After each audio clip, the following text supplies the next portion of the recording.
Muy buenas a todos. Vamos con la segunda parte de los libros de ensayo de mi biblioteca en Zúrich. Y vamos a empezar con un libro que es casi ya un clásico moderno, que son Las 12 reglas para vivir de Jordan Peterson. Es un libro que reconozco que no pude leerme la primera vez que lo intenté. Son 12 capítulos, uno para cada regla, y en los dos primeros me atasqué un poco, no logró engancharme. Al principio parece que es un libro de autoayuda, aunque luego te das cuenta que es muchísimo más que eso, porque tiene partes de su vida personal muy interesantes. Él es psicólogo clínico, con lo cual habla de casos reales, lo que le da un empaque al libro totalmente diferente. Y en una segunda intento, la verdad es que me encantó y por eso lo recomiendo. Jordan Peterson es, como decía, un psicólogo clínico canadiense que pasó prácticamente los primeros 50 años de su vida en el anonimato, una persona totalmente anónima, hasta que se enzarzó en varias discusiones en su país debido a la regulación en aquel momento que trataban de sacar sobre la identidad de género, ¿no? Algunas personas que quieren que se les llame de una determinada manera, usando unos pronombres determinados que no tienen relación o que no tienen que tener relación con su sexo biológico, algo que el señor Peterson pues, se puso en contra, y al ser pues, un conocido profesor académico de una universidad prestigiosa en Canadá, pues tuvo bastante audiencia, bastante revuelo. Este no es su primer libro, tiene otros libros, tiene un podcast, tiene innumerables cortes en YouTube de entrevistas suyas por todo el mundo, y la verdad es que a raíz de esa polémica y de este libro se convirtió básicamente en un rockstar, ¿no? Él cuenta su auge y su caída en el segundo libro, la segunda parte de este, que son otras 12 reglas para vivir, que acaba de sacar, y cómo le cambió la vida toda esa fama y se tuvo que ajustar. Un libro muy recomendable, un personaje muy recomendable, tanto en sus lecturas como en como decía, sus podcasts. Los siguientes libros a recomendar son los libros de El engaño populista y la tiranía de la igualdad. Este es solamente de Axel Kaiser y este es de Axel Kaiser con Gloria Álvarez. Axel Kaiser es un abogado chileno, es uno de los personajes libertarios más conocidos de Chile, y Gloria Álvarez es una politóloga guatemalteca. Son dos personas no tan conocidas aquí en Europa. Axel Kaiser yo creo que un poquito más en los últimos tiempos, pero sí que son bastante conocidos en Latinoamérica. Les suele prologar los libros Vargas Llosa, etcétera, y se mueven en ese tipo de círculos. El más conocido quizás sea este, El engaño populista, y a mí igual es el que menos me gustó. Me gustó menos porque habla sobre los populismos latinoamericanos, y yo, como he cubierto durante 10 años Venezuela, pues la verdad es que me sé de primera mano el efecto del populismo en Latinoamérica. Aquí hablan, aparte del venezolano, pues hablan por supuesto del boliviano, del cubano, del argentino, etcétera, pero es quizás ideas que yo conozco más o que son más comunes.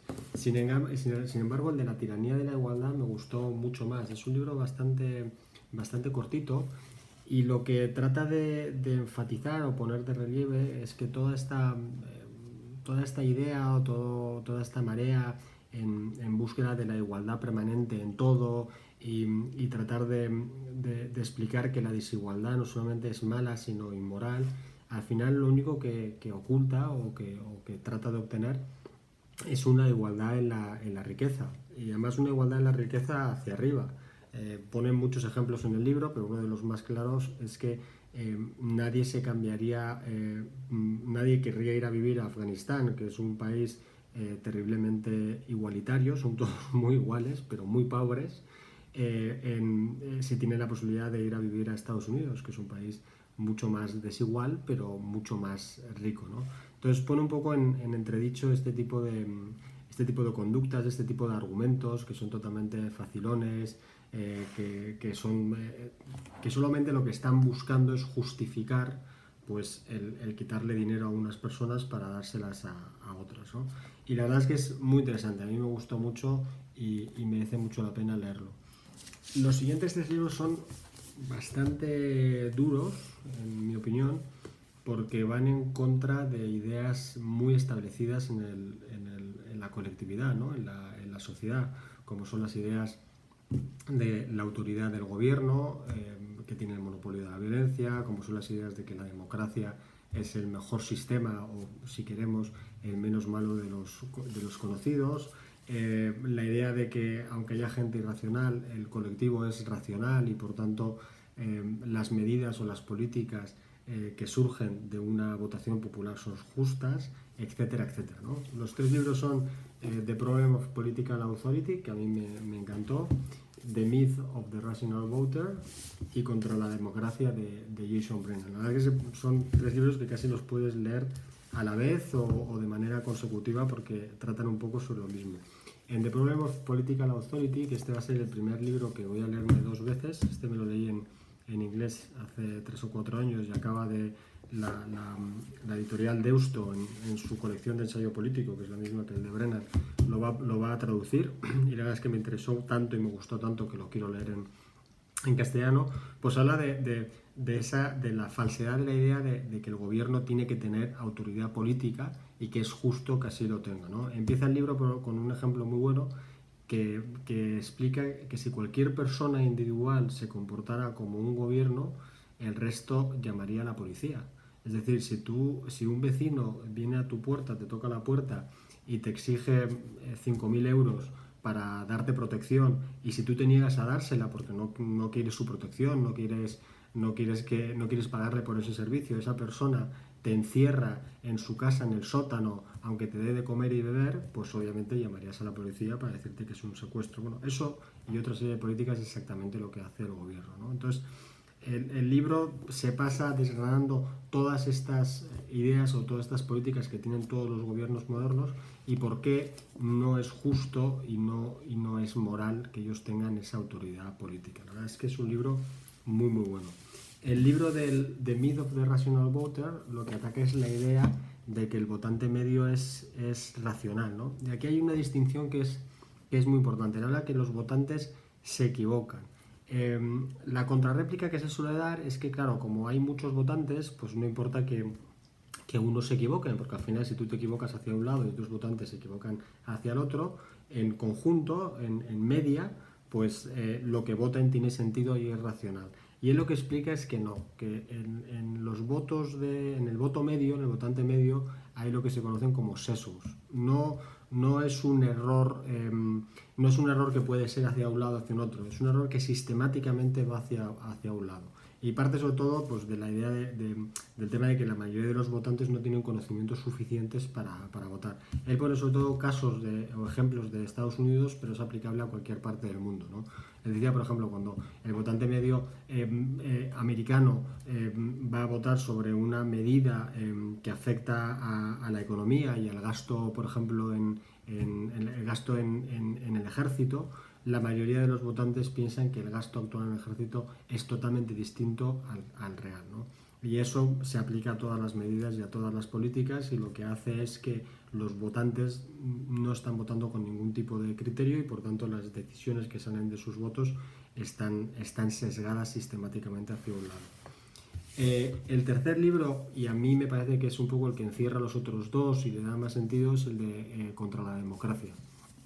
El autor, Jason Brennan, habla de los problemas que ya sabemos que tienen la democracia, como son el del que el votante no es racional a la hora de votar, los problemas de agrupación de votos. Es muy complicado, o mejor dicho, es imposible tener una decisión o tener un sistema en el que agrupe los votos de mucha gente de manera coherente, y eso lo vemos todos los días en las elecciones, que en función de cómo se agrupan los votos, pues un partido político está en el poder o está en otro, siendo los votos subyacentes absolutamente los mismos y no hay una manera coherente ni lógica de agruparlo. Y él propone una alternativa, y la alternativa es la epistocracia, que es el voto de los informados.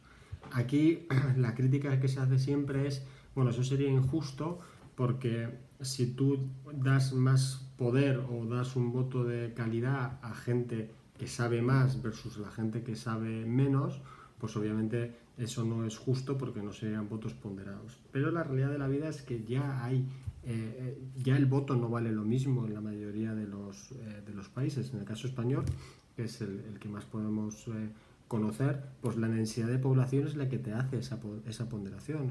El voto en una ciudad densamente poblada vale menos que el voto en una ciudad con menos población. Eso no tiene ningún sentido. En Estados Unidos pues se hace por estados, que los agrupas todos y el ganador se lleva todos los votos. Hay miles de sistemas y en ninguno de ellos cada persona es un voto. Eso que siempre se dice, cada persona es un voto, realmente pues puede ser que sí, que cada persona sea un voto, pero no significa que todos los votos sean los mismos. Y él lo que propone es que sean votos cualificados. Cada persona puede votar, pero simplemente las personas que se informen más, que tengan más conocimiento, pues tienen un voto que vale más, que tiene mayor ponderación. Y lo bueno de este sistema es que si alguien quiere que su voto tenga más fuerza, que tenga más impacto, que pese más, lo único que tiene que hacer es informarse más. Es obviamente una idea polémica, una idea que va en contra, como decía antes, de lo establecido, pero es muy interesante y el libro es muy entretenido de leer. Un libro muy curioso es el de Scandinavian and Exceptionalism. Este libro yo lo leí por recomendación de Daniel Lacalle, que hace mucho tiempo, hace 3 o 4 años, recomendó varios libros en aquel momento y uno de ellos era este, ¿no? Era el momento cuando estaba Podemos subiendo mucho el poder en España y se hablaba mucho de la socialdemocracia nórdica, que era el mejor sistema y demás, ¿no? Pues este libro, que está escrito por una sueca, habla precisamente de lo contrario. Dice, no hay nada excepcional en el modelo sueco ni en la socialdemocracia sueca, ¿no? Entonces, lo que dice sobre todo es que cuando Suecia llegó a un nivel de socialdemocracia tan alto, entendido como peso del gobierno y como interacción del gobierno en la sociedad y como estado de bienestar, es cuando empezaron a ir peor las cosas en Suecia, ¿no? De hecho, en los 90 el gasto público en Suecia llega a mínimos y a partir de ahí tienen que ir reduciéndolo porque empezaban a tener pues muchos problemas en educación, en sanidad, en pensiones, etc. Es un libro muy interesante para romper algunos mitos. Los dos libros siguientes también van en tándem y yo personalmente los incorporaría al corpus de cualquier colegio de cualquier parte del mundo porque me parecen totalmente esenciales y son Factfulness, 10 razones por las que estamos equivocados sobre el mundo y por qué las cosas están mejor de los que piensas. Este se lo regalaba a muchos amigos míos porque a mí me parece bestial. Y Progreso, de Johan Norberg. Los dos hablan de lo mismo, aunque con distintos enfoques. Hablan de por qué el mundo está infinitamente mejor de lo que la inmensa mayoría de la gente piensa y de lo que los medios de comunicación venden. Explican cómo los niveles de educación están en los mayores niveles del mundo, incluidos los países más pobres, que eso es muy importante, cómo los niveles de pobreza están en los niveles más bajos de toda la historia, cómo la expectativa de vida está en el nivel más alto de la historia, cómo las tasas de mortalidad están en los niveles más bajos, las tasas de violencia y de criminalidad están en los más bajos de la historia, cómo el alfabetismo también en los países más pobres están en los niveles más altos de la historia, etcétera, etcétera, etcétera. Todo lo que la mayoría de la gente piensa que no es así y cómo los datos y cómo la realidad van en contra. El de Progreso de Johan Norberg a mí me gustó, si cabe, un poquito más, porque trata de explicar de por qué pasa esto, ¿no? ¿Por qué la gente piensa que el mundo está fatal cuando realmente está genial? Él da muchos datos, muchos ejemplos, y yo me quedo con uno. Él es sueco y obviamente pues tiene muchos contactos en Suecia y habla con muchos periodistas allí. Y hablaba con una periodista sueca que era la más conocida del país en su época, no recuerdo el nombre, y le hacía una pregunta muy sencilla. Y le decía, ¿usted es capaz de recordar las 10 peores noticias que ha dado en toda su carrera? Una persona que lleva una carrera profesional larguísima. Y ella le dijo, por supuesto, me acuerdo perfectamente de las 10 peores noticias que he dado en toda mi carrera profesional. Y luego le preguntó, ¿y de las 10 mejores? Y no se acordaba de ninguna. No le venía a la cabeza ninguna. ¿Por qué? Porque no venden. Las historias buenas, las historias bonitas, las historias de progreso no suelen vender, no ocupan las portadas de los periódicos ni abren telediarios. En cambio, pues las tragedias, los terremotos, los atentados o cualquier otra cosa, eso vende. El ser humano es así y al final pues tenemos un poco lo que nos merecemos, ¿no? Dos libros imprescindibles para entender por qué el mundo está muchísimo mejor de lo que de lo que pensamos. El siguiente es Antifrágil, de Nassim Nicolás Taleb. Taleb saltó a la fama hace ya casi la anterior crisis, ¿no? Hace casi 15 años, cuando escribió el libro El Cisne Negro, y hablaba precisamente de, pues, de esos acontecimientos totalmente inesperados que nadie ve venir, pero que tienen un impacto fortísimo, ¿no? Que son los llamados cisnes negros. Este libro reconozco que no me encantó leerlo, me parece un poco duro. Taleb es un tío que escribe con bastante dureza, no solamente sus libros, sino también sus tweets. Tiene un Twitter que es divertidísimo porque les pega a todos por todos lados, y la verdad es que está muy bien, es muy polémico, pero me gustó mucho por el concepto, es el concepto de antifragilidad. Este libro lo escribió cuando empezó a popularizarse el concepto de resiliencia, lo resiliente, que es, bueno, es un palabra que al final es para decir que las cosas que hay que resistir, que hay cosas que son resistentes y que todos tenemos que pues tratar de procurar ser un poco más resistentes en nuestras vidas personales, profesionales, etc. Y él antepuso este concepto y dijo, la resiliencia está bien, pero lo mejor es la antifragilidad, porque la resiliencia es un muro que aguanta los embistes, un muro que le llegan las olas y lo aguanta.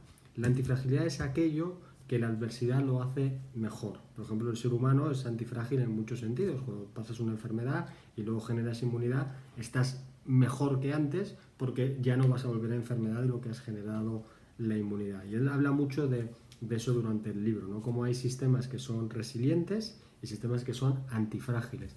Es un concepto que no se ha popularizado, supongo que porque la sonoridad es peor que la de resiliencia, queda muy guay decir soy resiliente y sistemas resilientes, etcétera, pero obviamente es un concepto infinitamente mejor y por eso lo recomiendo, aunque el libro sea un poco repetitivo. El siguiente es The Welfare of Nations. Ahora he tocado todos los libros que he leído en inglés, al parecer. Y este libro también lo descubrí por recomendación, precisamente el editor jefe de Ediciones Deusto, en un tuit decía que se lo acababa de leer y que era muy interesante. Y la verdad es que es así.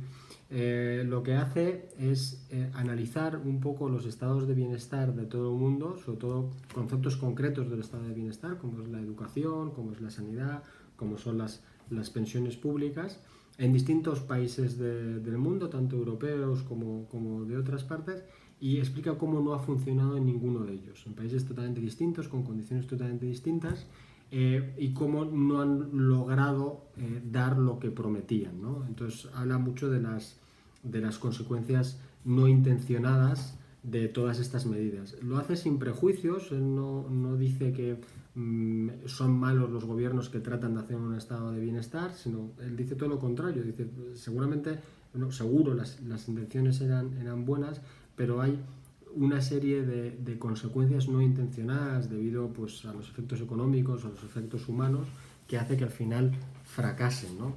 Pone muchos ejemplos, como a la hora, pues, de dar casas gratuitas a mucha gente, pues hace que muchos no busquen una casa o que traten de no llegar al nivel de ingresos por el que ya no tendrían acceso a esas viviendas, etcétera, etcétera. La verdad es que está muy bien escrito, es muy sencillo y es muy interesante. Los siguientes, también en tándem, hoy también es el día de los tándem, son estos dos libros de Jordi Pereira. Uno es El universo en una taza de café y el otro son Las cuatro fuerzas que rigen el universo. Uno de mis hobbies también es la ciencia, toda la astronomía, etcétera, que me gusta mucho. Y encontré por casualidad el blog de Jordi Pereira, que se llama Ciencia de Sofá. Es un chico bastante joven, español, que se dedicó en ese blog, pues, a responder a las cuestiones típicas o de curiosidad científica, ¿no? De qué pasa cuando te caes a un agujero negro, o por qué la luna no tiene atmósfera, ese tipo de preguntas curiosas. Y él, pues, él es físico, le daba una explicación científica con ciertas dosis de humor y todo para que lo entienda todo el mundo. Tuvo mucho éxito y por eso hizo El universo en una taza de café, que hace una visión general de lo que es la cosmología y enigmas de la ciencia, y un segundo intentando explicar las cuatro fuerzas del universo. Me gustó bastante más el primero que el segundo, pero los dos, si te gusta la ciencia, son bastante menos. De hecho, ahora está publicando un tercer libro también me he comprado.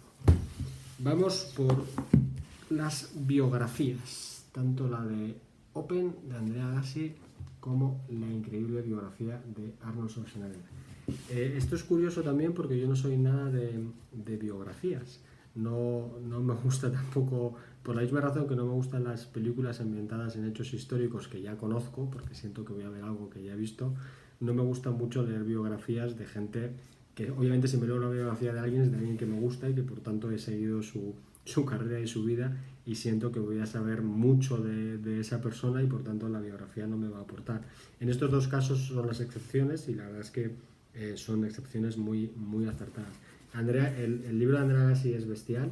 Desde el inicio, como él dice que es una persona que terminó odiando el tenis, empezó, depende de cómo lo mires, por tener un padre absolutamente exigente. Su padre, cuando Agassi empieza a entrenar en tenis, que es con menos de 10 años, crea una máquina lanzabolas que se llamaba el Dragón, que le disparaba 2.500 bolas, no sé si a la hora, una cosa por el estilo, una auténtica barbaridad.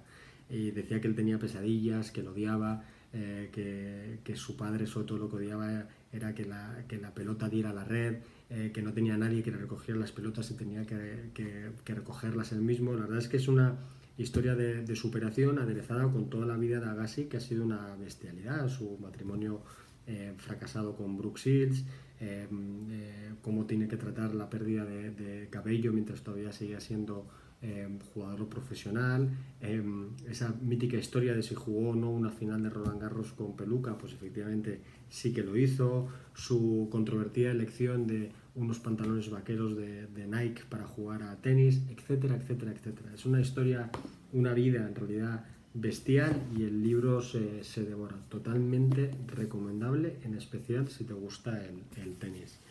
Y este a mí me gustó todavía más, que es la increíble historia de Arnold Schwarzenegger. Se llama Vida Total. Se pierde mucho la traducción, ¿no? Porque una de sus películas más famosas es Total Recall, que es el Desafío Total en castellano.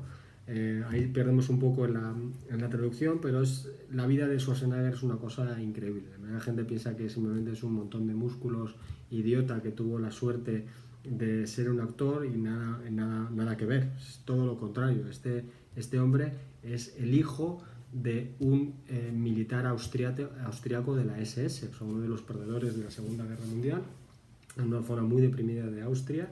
Un hombre que era alcohólico, que era muy mal padre, y de la nada pues se dedicó primero al culturismo, luego actor de éxito, posteriormente político, etc. Y lo que ha marcado toda su vida es que él es su fuerza de voluntad, y sobre todo pues el tener siempre un plan y no hacer caso a lo que llaman los non-sayers en inglés, que es los negacionistas, la gente negativa, la gente que te dice que no puedes hacer las cosas. Él, cuando llega a Estados Unidos, no tiene absolutamente nada, tiene $2 en el bolsillo, y como la comunidad del culturismo de aquella época pues le ayuda a conseguir su primer trabajo en la construcción, etcétera, etcétera. Y él habla de su método, ¿no? Del método de tener siempre una visión muy clara de lo que quieres conseguir, y que nada te aparte de ello, ¿no? Él primero quiso ser el Mr. Universo más joven, después quiso ser el actor más cotizado de su época, después quiso ser político, etc. Y ha sido un hombre terriblemente exitoso en todo lo que ha hecho, viniendo de la nada, ¿no? Él trabajaba en la construcción mientras practicaba el culturismo, que dedicaba 4 o 5 horas al día al culturismo, 4 horas a la construcción, daba clases por la noche tanto de interpretación como de estudios. Ganó su primer $1.000.000 antes de hacer su primera película, que eso es una cosa que muy poca gente hace. Para su primer rol en su primera película, que es de las más desconocidas de su filmografía, tuvo que adelgazar unos 20 kilos de músculo. Él venía de ganar el Mr. Olympia, que es lo máximo que puedes ganar en el mundo del culturismo, y el director le dijo: nos has gustado mucho para el papel, pero no puedes ser tan grande en la pantalla porque no resulta realista, a pesar de que su papel era sobre un monitor de gimnasio. Y él tiene que adelgazar, que para un culturista es lo peor del mundo, porque su sueño era ser actor, ¿no? Entonces lo hace, luego volvió a subir, volvió a ganar en el culturismo, se retiró, consiguió ser el actor mejor pagado de su generación, consiguió ser gobernador de California, no ha sido presidente porque no nació en Estados Unidos, que si no probablemente hubiera sido presidente, etcétera, etcétera. Cuenta también su divorcio, cuenta también los errores de su vida, y la verdad es que tanto si te gusta o no el personaje, yo creo que la biografía merece muchísimo la pena. Y ya para terminar, porque me estoy alargando una vez más, una de mis debilidades, Venezuela, Patria Querida, y un libro buenísimo por si alguien quiere entender los primeros años del chavismo. Se llama La Revolución Sentimental, de Beatriz de Lecumberri. Beatriz de Lecumberri es una periodista de la agencia France Press que durante 4 años estuvo allí destinada y se dedicó pues a tener entrevistas con gente afín al chavismo y con gente no afín al chavismo. De hecho, se metió en cárceles, tuvo entrevistas con gente allí que estaba encarcelada por el chavismo, tuvo entrevistas con chavistas, tuvo entrevistas con todo tipo de personas, y hace una especie de itinerario de cómo se puede llegar a esa situación, ¿no? Es de los primeros años, la historia ha cambiado muchísimo desde entonces, pero al final, como los finales de las historias no se entienden sin los principios de las historias, yo creo que es muy bueno empezar a saber cómo se puede llegar a eso, ¿no? Y este libro te ayuda mucho a eso y lo recomiendo encarecidamente. Eso es todo por hoy, que me he vuelto a alargar. Muchísimas gracias.